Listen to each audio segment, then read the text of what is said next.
All right, welcome. Well, there we go. Welcome back, folks. We have finally made it to the analyst desk. What was foretold has finally arrived. Hello, DJ. Howdy, howdy.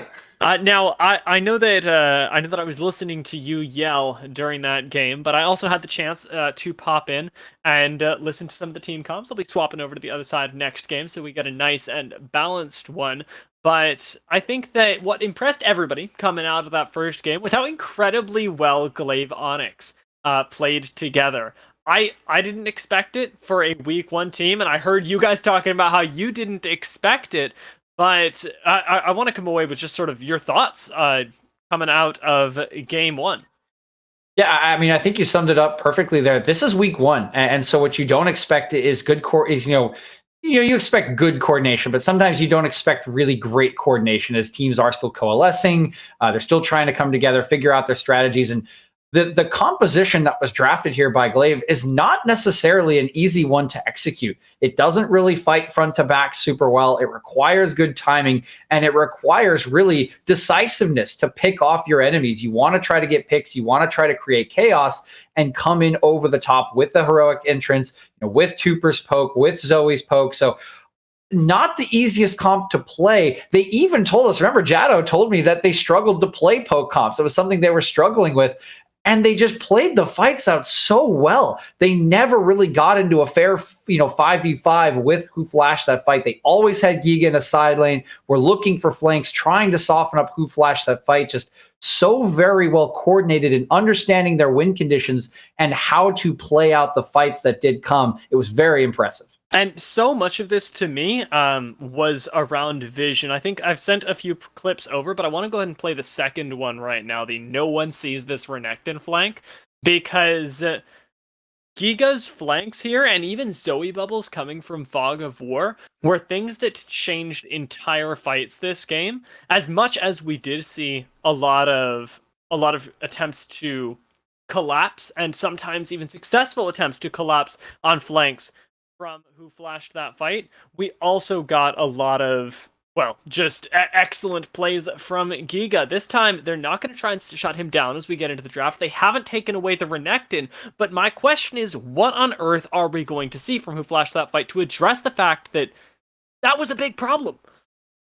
Yeah, that is a great question. We'll have to see what they do go for here. The Seraphine looks to be their power pick, but they have just given up the Morgana, and they'll give over, it looks like, the Varus as well. So going to take this one out of the hands of Stingus right into the Toopers. So another probably poke showing here from the Tooper, and maybe Glaive just trying to work on the thing they said they were weak on, or maybe they were just baiting me, because they seem very happy to go for these poke compositions. That is sort of what you're looking for with the Morgana. Yes, it's more of a kind of a pick into poke here with the Morgana Varus, but very strong red 1-2 here into a Seraphine. And is that Olaf locked in? Yes, it is. Yeah. That is an interesting one here, Dia. Maybe some comfort for Baka in week number one, but not someone we have seen or heard on a lot of lips of these players in high elo as someone that has remained strong in the meta. I think that what really this speaks to me is, the Kog'Maw here would be pretty fun. I'm not sure if it actually goes with their team comp, so let's wait and see if it gets locked in. Misfortune does make a lot of sense, and here's why. Is because I think who flashed that fight, as much as they wanted team fights last game, they actually had difficulty finding some on their own terms. More often than not, Glaive was actually able to set up in the later stage. With something like Seraphine Olaf, there's no denial of engage. Olaf can run at you, Seraphine can ult you. You have to fight, and you have to fight right now. So doubling down on that with Misfortune, I think, makes a lot of sense going into game two. But Glaive, they do still have options here, and that Braum, while mitigating some of Misfortunes, might actually turn into a full disengage composition. Yeah, could just. You do already have the Black Shield from the Morgana. You have Braum now in phase one. Can do a lot more to protect Varus if you do want to in phase two. All I know is I'm sad, Dia. Yes, Misfortune makes sense with Seraphine. Yes, it's a great poke pressure lane. Yes, I like it in phase one here. I wanted BMaw. I wanted it so bad. I'm really Stingus is baiting me. I think that was a specific and personal bait against me, and I will hold it against him. You know what? I'm sure you'll get it. It just requires a little bit more safety here, and it requires that they know who the top laner is. Now that you see Ornn, you could have picked the Kog'Maw, you could have tried to go for something like this, but the risk of having a diver in that top lane really does shut a Kog'Maw down. I understand the playing safe now, but with operating on full information, with what is very clearly a different game plan from Glaive Onyx, flushed that fight, they got their options open. Yeah, they really do. They see the Ornn here. We'll have to see what they do lock in. Seraphine could, of course, still go mid. I would expect it to be a support here along with Misfortune. It can be very strong. Braum is actually a pretty strong support with Misfortune, so I kind of like the takeaway from Glaive as well. The Gnar going to be the lock-in into Ornn. That's an interesting one. Should have some lane pressure, but maybe not a classic counter pick. And a Diana. That's got to be mid lane here. There's no way Olaf can go anywhere else. So that's going to not be a jungle Diana. It will be mid lane Diana with the Seraphine support. So they're really, they're going to give it here an assassin and give some agency to their new mid laner. It's a blind pick as well. Ornn is Cho'Gath is what I'm hearing here. So we're getting a little bit of a change up, but what I like about the Cho'Gath here is that it still can double as this disengage. Cassiopeia as well is really big for counter engage, and who flashed that fight? They got a composition that wants to go all in all at the same time, and Glaive are ready to shut it down. So this sort of feeds into the idea that we already set up in game one of Glaive wanting to outplay in the team fights. Last time they showed that they can. Do you think that they can do it again? I think they could. I am very fascinated by the Cassio pick here. It does work like as disengage. I don't know if I do like it. I kind of like it specifically into Diana because she has to jump right into you in a straight line. But the rest of the range and engage here for the follow-up is really long for who flashed that fight. And the ulti there is never going to get anywhere near Misfortune or Seraphine. I really feel like this Cassio could just get kind of poked out or outranged. I see the concept. I don't know if I'd entirely buy it outside of lane, particularly because we don't see Cassio anywhere near games at the moment because she's so mana hungry, takes a very long time to get into the game, and can really struggle without that ulti available to stay up and deal damage in fights. So I think there's going to be a lot on Puffle's plate in this game after picking that champion up. A ton of responsibility on his shoulders, and he did show up very nicely on Zoe in game one, so could do so again, but I do think it is a bit of a risky counterpick. Again, I see the concept. We'll have to see if they can prove me wrong on its usefulness throughout the game.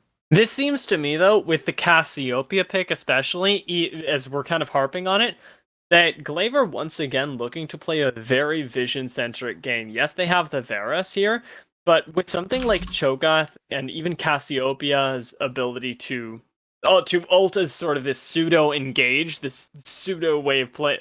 I'm going to keep saying it. This way of playing the game from the brushes, from the fog of war, being really deadly to some carries. I think that this is actually a really bot and objective-focused composition from Glaive that can very quickly turn skirmishes and teamfights on their head if there's not appropriate setup from who flashed that fight. And they didn't get a lot of chance to have appropriate setup last time. Yeah, they certainly got no chance to have set up last time. They were just picked off every time they tried to get it. Donut Maker in particular, just McShootums, it's like McShootums had radar on Donut Maker. It was like, oh, there he is. I'm going to ult you again. Every single time he did step away from his teammates. He won't really have that problem this time because he's going to be the one that wants to go in on the enemy composition. The real problem for him, again, will be Puffle's Cassiopeia getting his engage timed right to not just get stonewalled by the Stone Gaze and the rest of the disengage here available for Glaive Onyx. I do agree with your point about bottom lane focus here. Misfortune, Seraphine, ton of range. You do have a Varus, though, who is typically really good at pushing lanes.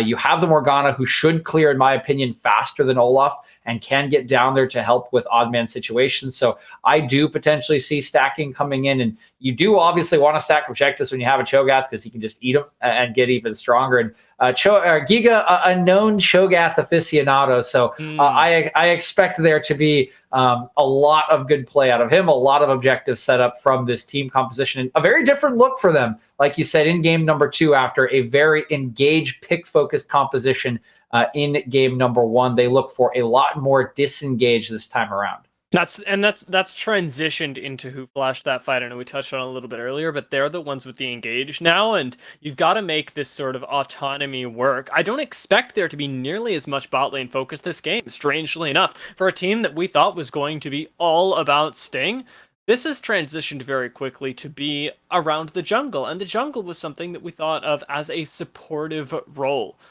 Just before we even got into the draft today, we were talking about how Baka was a new player who was definitely looking to prop up his lanes, make sure they succeeded there. But on the Olaf, you can't just play supportive, you also have to play aggressive. And into a Morgana especially, you do need to be having impact really, really quickly. I see that being much more problematic for Glaive around the mid and the top lane if Olaf can get it. Yeah, I completely agree with you. This is going to be a very different look for Baka, and a big, I guess, first test for him on this new lineup that's been set up here by Stingus, again, succeeding the Heavy League finalists and the champions before that VBO. He was given a supportive, more supportive jungle pick last game. The tank Volley Bear did make some good plays, but kind of found himself, I think, without a lot of options as that game just did go on. This time around, like you said, you can't play supportive on an Olaf. Your goal is to kill as many people as possible in as short a time period as possible and just run at them over and over again. So there should be a lot of resources given to Baka. The bottom lane, like you said, super high range, should be completely fine, farming it out, setting up for kind of wombo combo team fights with their long range damage. And a lot of the tempo, a lot of the early game, I think you've rightly identified, will be about getting Baka ahead and trying to keep McShootums from honestly having as good of a game as he did in game 1. He was super good at picking those engages for Glaive. This time he's on a very fast clearing jungler. And, we even saw it in MSI today, what you can do against an enemy jungler if you get early vision, if you get tempo. Just had Blabber completely shut out of that game. We could see something similar here if Who Flashed That Fight cannot provide support and resources to Baka against this Morgana. So I will have my eyes on Baka, and I think it will be the first big test of his time in Heavy League. It certainly will, and it comes very early on. Our eyes are all on the jungle as we get into game number 2, and DJ, you'll have to let me know how it goes, because I'm going to send you over to Necrox to cast our second game of the Summer Split.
to hold our heads up high and beat the drums to what we love.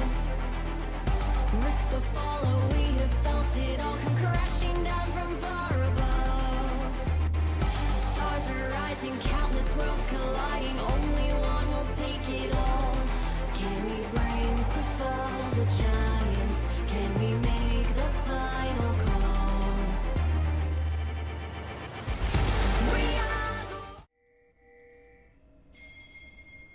Hello everyone and welcome back to the Rift. I am Necrox, joined once again by DJ. It is time for game number 2, but it doesn't appear that we have much time for formality, so I'm gonna have to go real fast. It's game 2 between WhoFlashed and Glaive Esports Onyx as we're getting a full 5-man invade towards the bot lane. Stingus is up there. He's looking, should be able to spot it out. Walks away, drops a ward. How many wards do they drop in return is the question. Last time this happened to me in Light League, there were 3 wards dropped in that brush. Good to see that Glaive Esports is no newbie when it comes to vision. They get one of the red buff and will now channel a recall.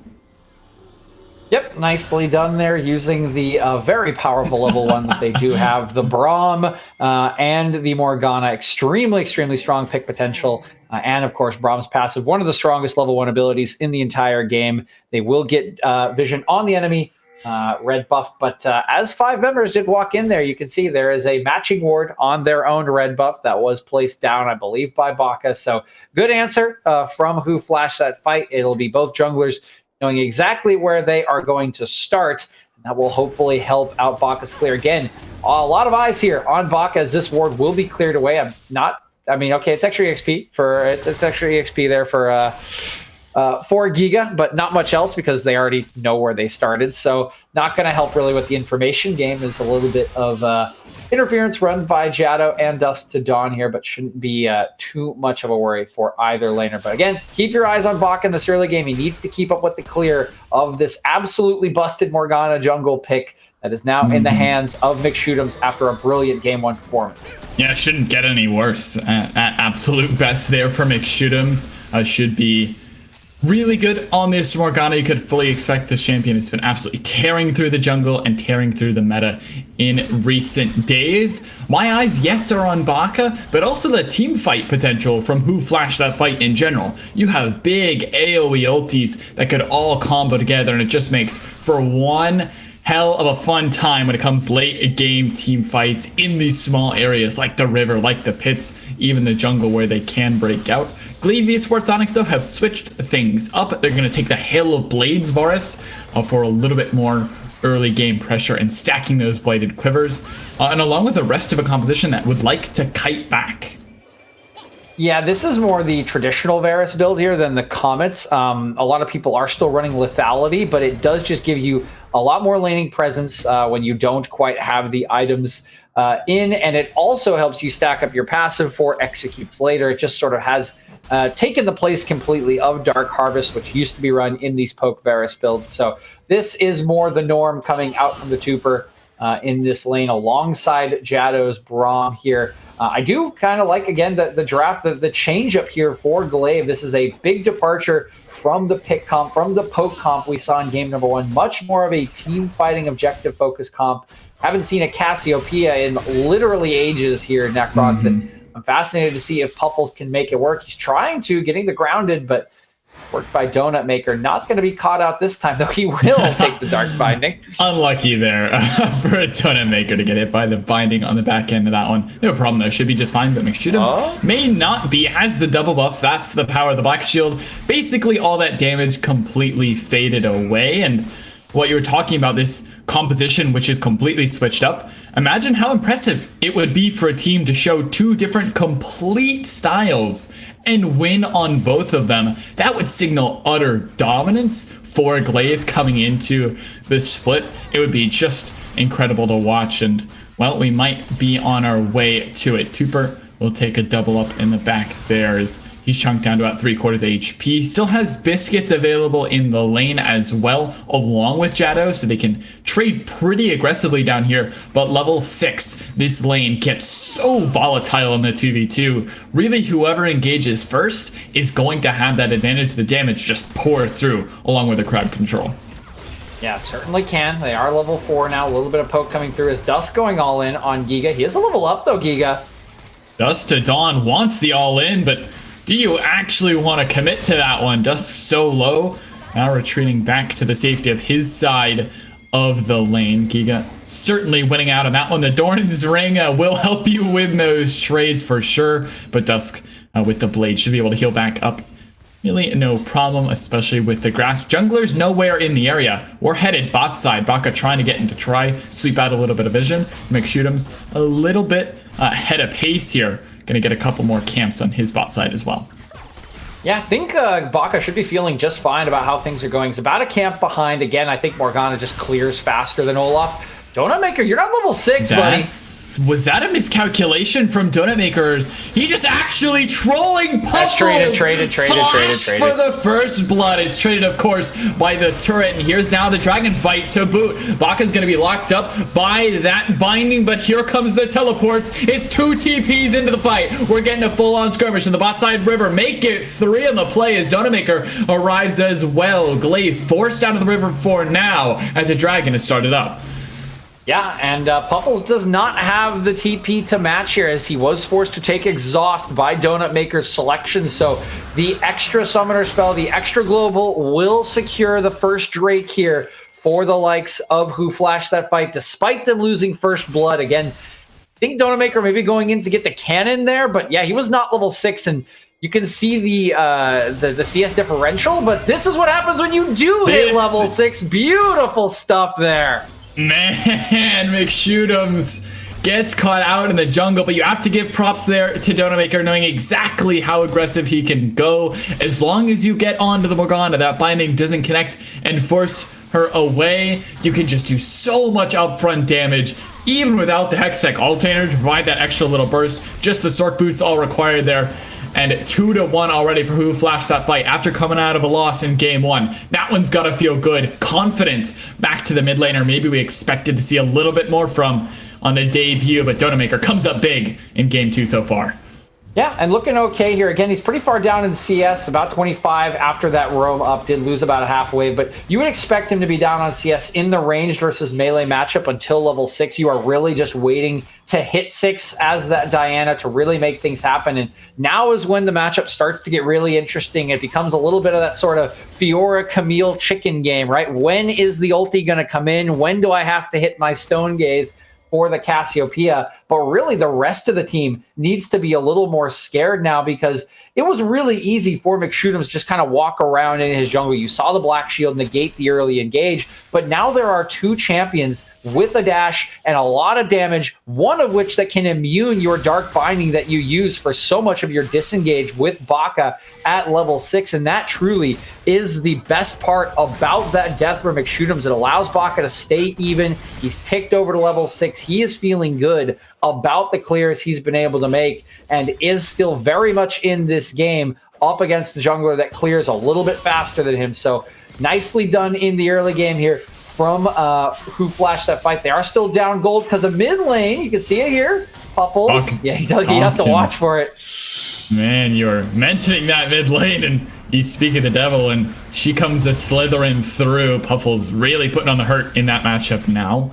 As they do pass 6, so it gets, of course, a little bit more interesting, but the CS differential tells the story of that mid lane so far. Glaive, Esports, Onyx, maybe not where they want to be right now, but Puffles feels strong. In game 1, it was the Zoe, this long-range poke champion, was all this agency to dash over walls. This time around, Puffles on basically a magic-powered marksman. You get to kite around, you have constant damage with the Twin Fangs. Other than that, though, there's not too much agency. You've got that big ulti to come across in team fights, but outside of that, it's all on your pure mechanics, and Puffles is going to have to show them in this game if he wants to stop the through-on-through engage that can come from champions like a Gnar, just a Dawn's Gnar of all members, and Donut Maker, who's already shown prowess on this Diana.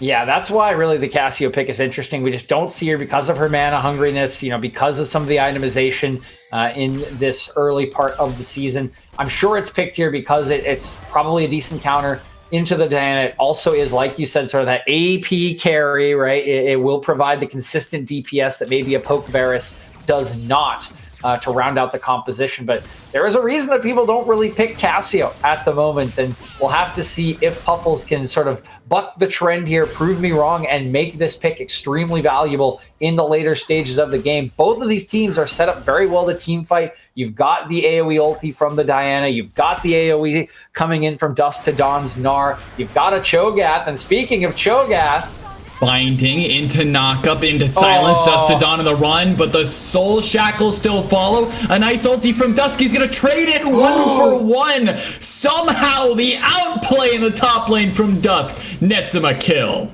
Wow, and it almost wasn't because he failed his jump there a little bit. Necrox jumping into the wall, but the ultimate just knocks back McShootums far enough to get him into turret range. That allows the trade to come down. Now here's Baka. He can't be immune by CC. Remember, there's so much CC that can come through. Look at the damage, DJ, and it doesn't look fair. The encore into bullet time will always win, and who flashed that fight now have maybe the greatest advantage they've had all series, and look just that much better for it. Oh yeah, and that's the second Drake here for almost for sure. 6 seconds. Actually, he's not going to take it. I'm pretty surprised. Maybe because they don't have the ultis, they don't want to walk directly in. But what a play there on the bottom lane. And this is the reason that Bacchus drafted this. Probably some comfort as well, but you can't stop the Olaf. He presses one button and all your CC is null and void. Varus has a corrupting as the chain of corruption that he relies on. Braum has a passive that they rely on for disengage. You can't disengage Olaf, and as soon as he runs in your face, the Seraphine just ultis on top of him. What can you even do? Like you said, where's the counterplay? It doesn't exist. That's a beautiful play on the bottom side. They win on the fight, and they find themselves in a very nice gold lead here, despite losing that second Drake on tempo. Yeah, somehow they end up losing the Drake because of, I guess, we'll call them quicker recalls for the death there for Tupper and Jado. But regardless, will be a Drake given on over. There's one point of play or 1 point of contention I can imagine. That's the Braum shield into the Seraphine ulti. But you have to throw up the shield early to deny the axes, or they just run you down under turret. So Jado really has to be selective with that unbreakable come late game team fights. It was the same way just earlier this week. You have to be selective with that Braum shield, or things could get a little bit rough for you. Regardless, though, DJ, it is one lead now for who flashed that fight after Glaive, Onyx, the defending champions, if you will call them that, had taken game one and showing a little bit of a different style. Doesn't seem to be paying off quite as well, but just waiting for that scaling to come through. But Tupper still going for the lethality build. Does have the hail of blades, but not going to go for that on hit. So champions like the Olaf and the Gnar are going to be that much harder to take down, all on Puffles to deal that damage.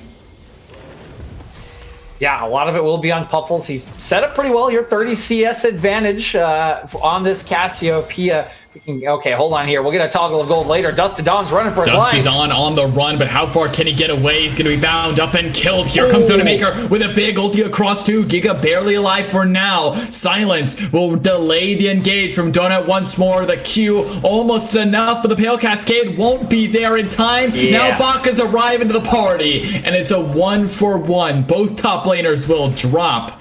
Teleport used by Donut, and again, Puffles with that exhaust could not join that fight, so they'll trade out and go even.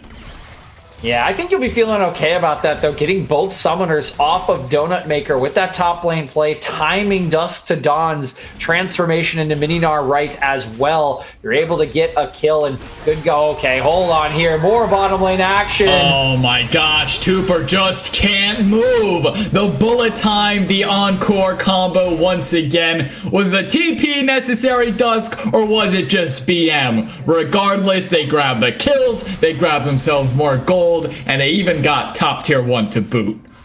Yeah, I like the TP there. I mean, look at what happened in the top lane. You know, Donut Maker didn't even move. He had the Rift Herald, I believe, so stays in top lane. They're communicating perfectly. They fill in the mid lane. I think Baka picks that wave up, so Dusk just TP's into bot lane, makes a play on the overextended Tooper. I think that play is what sets up the kills. He's forced to go all in, and once you go all in, Dokdo just says, okay, thanks, here, I'm just going to ult you, and you're dead. So another nice play on this bottom side, and now maybe we see a little bit of that bot lane focus we had in the pre-show, in the first analyst desk, coming through here for Who Flashed That Fight. They have a 2K gold lead, still even on Drake's, but they'll be feeling great about how this game plan is working out.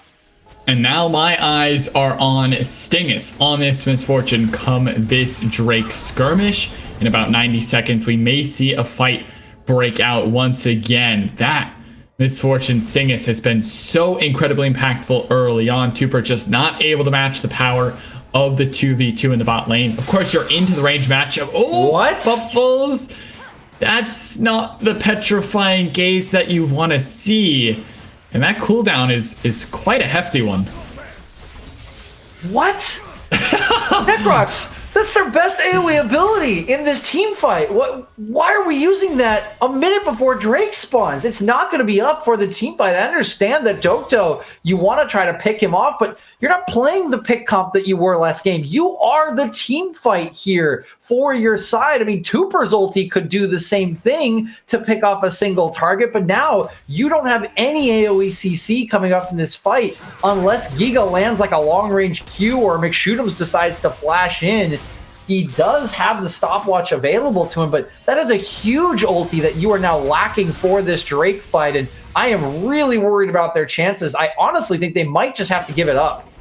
It'll be up soon. If the Drake isn't started immediately, the cooldown is ticking, right? You can see it's already 3/4 off cooldown, but now the priority has to at least be given away to Who Flashed That Fight. They can now safely push out this mid wave, considering that petrifying gaze is down. Stingus and Dusk are here. Both of the carries for now have arrived, looking to knock down this wave. To be fair, it's matched quite well by Glaive Esports Onyx. Now that petrifying gaze is back up, Dust to Dawn, trying to find something with a stride breaker. Doesn't get too much. Baka tags are slow, but regardless, Drake is up, and that gaze is up as well. That is critical. So maybe just good timing there from Puffles, knowing he could expend it. They've delayed long enough with the Drake up. Puffles is recalling now. Good dodge out on Dust's ulti. Dusk, that is actually a big cooldown that won't be up, considering the dragon is up as we speak. McShootums has no way out, has to stopwatch. The soul shackles might be massive, but when there's a Ragnarok, he gets it bigger than some dumb shackles, and Baka just charges his way through and says, McShootums, you had your fun in game one, but now's my time to run, and he will go straight towards that pit. Yeah, that should be a free Drake here for the likes of Who Flashed That Fight. It was a purposeful choice by Puffles not to join. He's just been split pushing. Same for Giga. They did take down tier 1 in top lane. They almost took down tier 2 as well. So I do think this is a conscious choice. Puffles, is this a trap? Puffles looking for it. Won't be able to find it. Just a little bit of damage. Dragon secured. DJ by Baka. That means we're 2-1 for Who Flashed That Fight. Last time we were 2-0 for Dragons for the VBO returners, but looking a little bit worse for the wear in terms of objectives, but much, much better this time in terms of gold. They have themselves a comfy lead at about 2,000. Yeah, 2K gold lead, 18 minutes is pretty solid.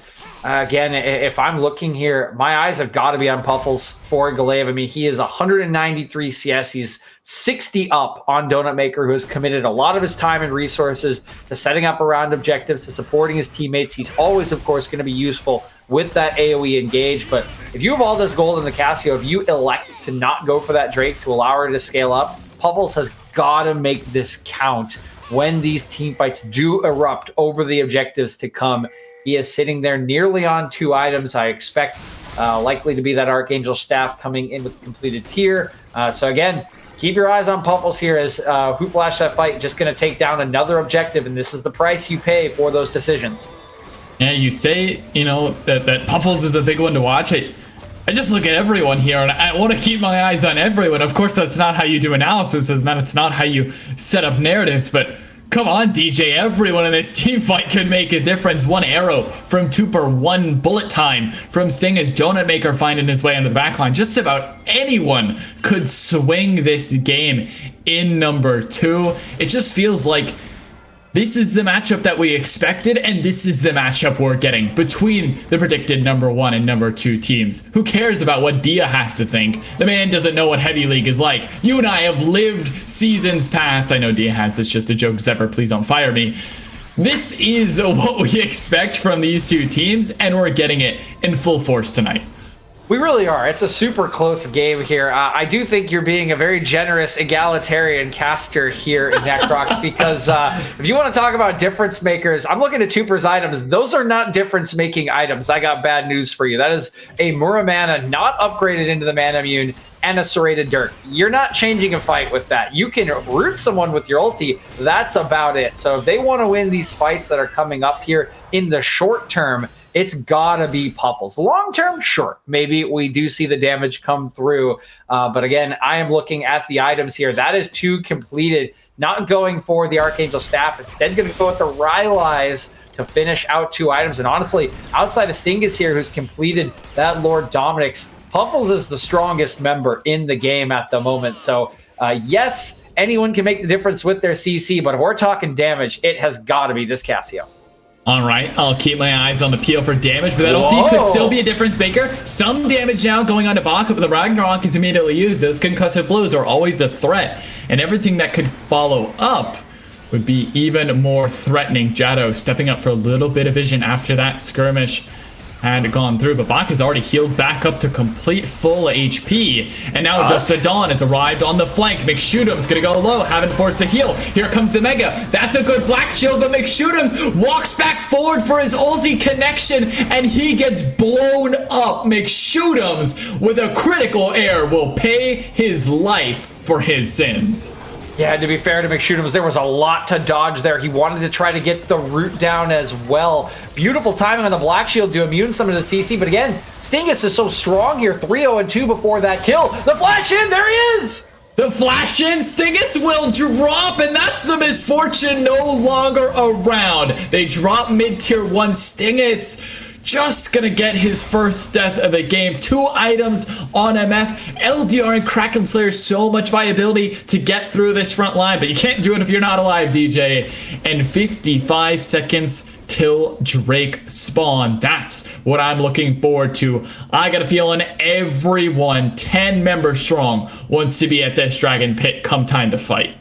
Yeah, you're going to have to be. You don't want Who Flash that fight to get on Soul Point here. So I imagine this will be a full fight. A little unfortunate for Giga that, that kill does not happen right before the Drake that is the strongest member in the game. Again, you saw how much damage he put out onto McShoot'em's with those 2 items. The ulti pretty much alone enough to take him down through the Black Shield. So he will be up, he will be available, and he did not flash there. Maybe being a little disrespectful of Giga's flash, or maybe just realizing he was dead. Gonna come in, but not much else. So flash available for Stingus in this fight, and that is a big cooldown to have as we do get ready. Drake about to spawn. It's a big cooldown to have, and that's a big Cho'Gath. Look at the size of Giga come this fight. It's Thornmail and that Chem Tank both completed with some spare change in his pocket as well. Now the engage might be on. So much movement speed cutting forward. Baka's going in with a stride breaker. Here comes the flank from Donut Maker. What can he find? Multiple times gonna drop 2. Now you have to kite back. You have to get away. Dust to Dawn being absolutely burned down by Puffles, but it's Doke now on the front line. Puffles now trying to kite himself away, but the charm is there. The Encore sings some more, and Donut Maker still pressing for Giga. He's so heavy, he's so hard to kill, but the slows, the Black Shield will keep him safe. 3 for 2 fight, as now they peel back to the Dragon. Giga and McShoot'em's would have to be hero makers. McShoot'em's, though, is no hero maker. Donut Maker serves him up a hefty meal. Yeah, we do have the TP. That's honestly a pretty big mistake there from McShoot'em's as he allows Donut Maker back on top of him, because there is no jungler here for Who Flashed that fight. Baka was down, and you had Feast and Smite available, so if you'd stayed alive, you could definitely dissuade that Dragon take, potentially even after the TP. But with the jungler dead, there's just not enough. Only 1 member, and now 2 Oceans in the inventory. Soul Drake coming up in 4.5 minutes here for Who Flashed that fight. They lead by 3k gold as well, and are set up much better to take a game 2 win and force us to a decisive game 3 in the series. And I don't know who shot calling for who flashed that fight. Maybe we can get some information on that. But I got one word for you, and it rhymes with oh no. It is Dokdo. Man popping the Shirelius, finding a critical charm, making that team fight work for who flashed that fight. Sure, they were ahead. Sure, they were the ones looking to start it off in the first place. But man, you have to give credit to that ability to just pull the trigger and make it happen. With that, Dragons now solidified for who flashed that fight. Team Flash are going to get Soul in about 4 minutes, as the biggest objective on for now is this Baron. Yeah, Baron is on the map. It's 25 minutes here. A little bit tricky to take, I would think, but there is a Cassiopeia in the game, and we all know that Cassio can shred it. You do have Morgana as well with that pool, will do a ton of damage. Feast is available, so who flashed that fight does need to kind of keep their wits about them. A misstep, a lack of vision here, and it could go down very quickly with how strong Puffles is in this game. They are just kind of getting vision around. You can see just two members basically hanging out in a bush here, waiting for a pick to come, or at least making sure it doesn't get started. I do think who flashed that fight's aim will be all on this Drake in 3 minutes, but they do want to make sure there aren't any shenanigans in this upper half of the map before that objective to spawn. Vision control now all for the side of who flashed that fight. They were in the river, cleared that stuff out. Look at the amount of zombie wards that are there. Baka gets 3 free vision score. That one's gonna feel nice as he gets all those zombie wards cleared away out of the mid brush. And now it's time to make the call. Do you set up early? Channel your recalls. Dokdo's gonna head back to base. We'll see what he can grab. If it is a secondary completed item, that would be massive note. It is 2 pink wards. He'll grab to help set up some vision for the upcoming fight. More recalls coming through. This is where itemization really starts to count, DJ. McShootums with that Zanya's 2 items in for Dusk as well. Just looking to see if there's anything else that will come through. Stingus picks up a Zeal, but other than that, we're set in terms of gold as Giga heads back to base with that TP. Yeah, and I like the itemization on Glaive's side a lot better this time around. Basically 2 completed items now for the Tuper, as the Muramana does upgrade into the Manamune, has the Dust Blade as well as some armor penetration. So he is looking a lot more threatening now with those arrows. 2 items in as well for McShootums, but same can be said for Donut Maker. Critically, though, again, I think as those AD carries now pretty much even on itemization with Stingus still short of a 3rd completed. There will be no better time, honestly, for Glaive to fight over this Drake that is spawning in 1:30. Probably the closest they've been, unless Puffles can complete this. I don't know if we can toggle the gold here. Unless Puffles can complete this death cap beforehand. I don't know how close he is to it. I feel like he's probably not that close, but have to see an official count. Yeah, I'm not sure if he has enough. Tried to collect one more wave, but yeah, not headed back to base now, especially without that TP. It would just take him too long. So even if he does have the gold here, DJ, not going to be able to get it in time, or at least not for the dragon at least. But they do get priority for it. So trade-offs is the name of the game. They're looking to set up that priority. Dustodon crashing that top wave. Someone should go back and answer. Could be Giga. Still has the teleport available, but instead Dustodon still wailing away for now. Giga gonna take that channeled base now. He goes to answer, but that means priority in the river now for who flashed that fight. If they do know this is happening, Baka tries to go in, but loses the Ragnarok. That is massive for this fight. No more access onto Tuper Puffles at all. Yeah, that is a big deal there. The Ragnarok is super big into a comp as as heavy in CC as Glaive's is. So now you don't have that just go button there. You can't just say, screw your CC, I'm just running at you. That is gone. So they'll need to be a little more clever about their setup and engage. You can see Donut Maker here on the flank trying to pull a Giga in this game number 2. The Drake about to spawn in 3 seconds. Keep an eye on that Ragnarok cooldown, though. It's almost up here, just a quarter left, so they're going to start it quickly and try to take it down. Almost up. Giga's on the right side for Donut Maker. Now he sees him. There's the engage. Diana gets absolutely everyone. Flash away from Tooper. He gets out of the combo just barely. No one is died just quite yet, but Pulse is going to go down. He can't get himself out in time, and the Cassio will drop, and so will Tooper. Dustin Dawn's in a killing spree, and Jado cannot survive. One more axe, two more axe, make it three. The Ragnarok is there, and chop, Jado's on the menu. Dragon is secured, and who flashed that fight? Pull out a massive win, and we'll go straight to the Baron. I mean, what are we in, like a reflection here of game number 1? Like, we flipped sides, and it's literally the same flank. It's the exact same flank, Necrox. It comes from the same spot. This time it's Donut Maker hitting 4 members with the Diana ulti and just decides the fight in an instant. The Drake goes down, it's Ocean Soul and Baron over to who flashed that fight, and they are just completely set up now to win this game. 6k gold up, everything in their pockets, ready to win game 2. Man, and series number 1 of Excellency Heavy. You had Giga pulling out a great flank in game 1, setting up his team for success. The returning champion organization, they know how to make it work. They fall for the same trick in game 2. Donut Maker, off a shaky start for the split, comes out and hits 4 members with the ulti. Flashes everywhere. Who flashed that fight? I got an answer for you.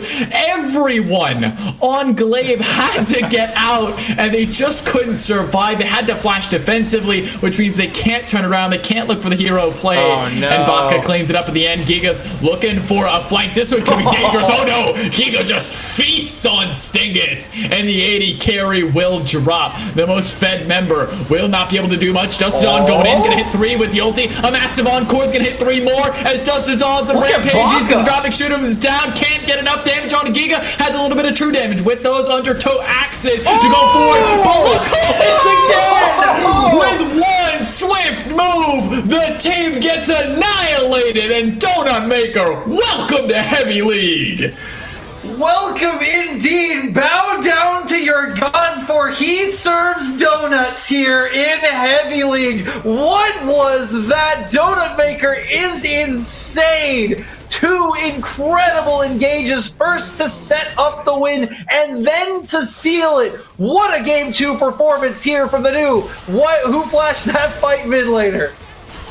Donut Maker is serving up an ace for who flashed that fight. He may have been listening to me in game number 1 talking about my confidence on him on the Orianna, but this game I take it all back. The Tooper throws down the Chains of Corruption just to buy a little bit of time, but there's a Ragnarok. Don't worry, Donut Maker, we didn't see that final ulti. We weren't paying attention. We were calling the Nexus gonna drop, and who flashed that fight? Take 1 game off your reigning champions and take it in an even series.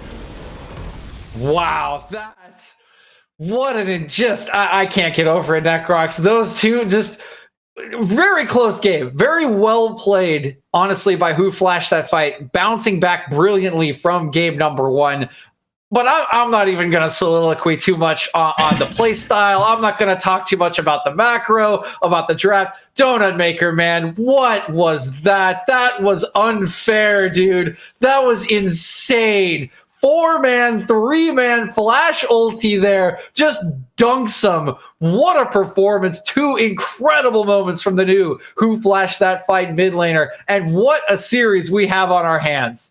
1-1 in the best 2 teams we can provide in the Heavy League. Anyone at any moment can step up and be a star and write their book and write their chapter in the history of Excellency. Heavy League has just begun, and if this is where we're headed, I could not be excited more for game 3 or the rest of the split to come. We'll be right back though after a short intermission with our analyst S to break down who Donut Maker is and where did he come from in that last fight, because I'm still trying to figure it out. We'll see you right after a break.